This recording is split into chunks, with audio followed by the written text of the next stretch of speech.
In section 9.3, we're going to look at the distribution and then also the assumptions that are used for hypothesis testing. There always will need to be assumptions, and if the assumptions are not satisfied, then that's going to affect the reliability of our conclusions. Now recall that for sampling distributions used in computing confidence intervals, that we had two distributions we used. For confidence intervals estimating population mean with sigma unknown, we used the t distribution. And that was with degrees of freedom were n minus 1. For confidence intervals estimating population proportion, we used the normal distribution. And our mean with proportions, our mean was p. And then our standard deviation was the square root of p times 1 minus p over n.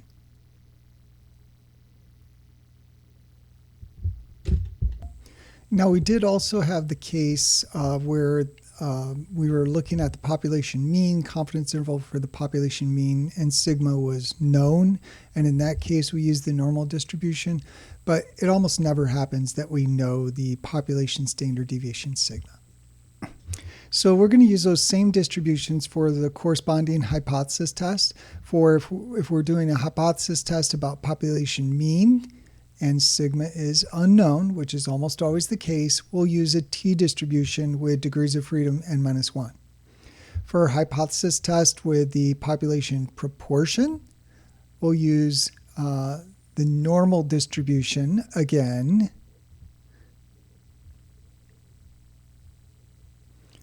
And our mean is going to be p, and then our standard deviation the same as it was up here, square root p, 1 minus p over n. What about assumptions? So our assumptions for a hypothesis test of the mean, we need to have a simple random sample. If you don't have a random sample, then it may not be representative of the population. You're not going to draw correct conclusions. And then secondly, the population needs to be approximately normally distributed. Or n, your sample size needs to be greater than or equal to 30. And that's by the central limit theorem. So remember, if your sample size is big enough and is greater than or equal to 30, then the sampling distribution for the sample mean will be approximately normal. And then if the population is approximately normal, then the sampling distribution is normal for all sample sizes. Now, when we're looking at a hypothesis test for the population proportion, we again need a simple random sample. And then to ensure that the sampling distribution is approximately normal, we need n times p to be greater than 5 and n times 1 minus p to be greater than 5. So again, that ensures that the p prime distribution, the sampling distribution for the sample proportion, is normally distributed.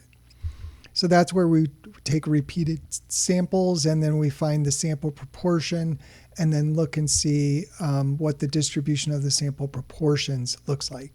We need that to be approximately normal, and that's what these conditions do. So let's look at an example here. So 5 years ago, the graduation rate in the district was 73%. So we're looking at rates. And it's a percentage, so this is going to be a proportion test. Since then, the superintendent has instituted changes to improve student success. So this year, 342 out of 450 students graduated. Test the hypothesis that the graduation rate has increased at the alpha is 0.05 level. So 0.05 significance level. Remember, that's the probability of a type 1 error. So again, we're dealing with rates. So that is proportion, dealing with percentages. And so we need a simple random sample. So A, here are the assumptions satisfied. Well, let's see here. Let's see, this year 342 out of 450 students graduated. Do we have a simple random sample? Unclear. They haven't told us. So it's unclear how they chose the sample. So we would have to assume that if we were going to perform the hypothesis test. And then secondly, do we have n times p and n times 1 minus p greater than 5? And our value of p here is going to be the 73%. Remember that in our null hypothesis, we're going to assume that the proportion is 73% unless the sample evidence indicate otherwise.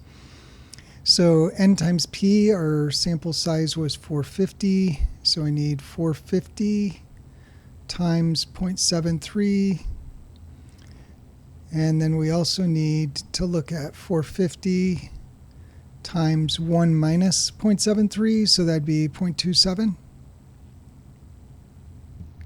Compute those. So 450 times 0.73 is 328.5. And that is certainly greater than 5.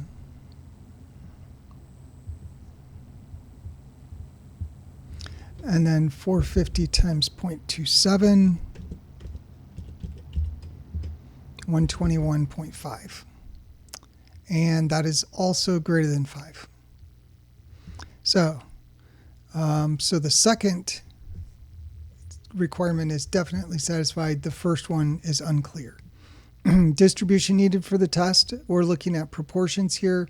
And for proportion, we will always use the normal distribution. So for part B, this is normal.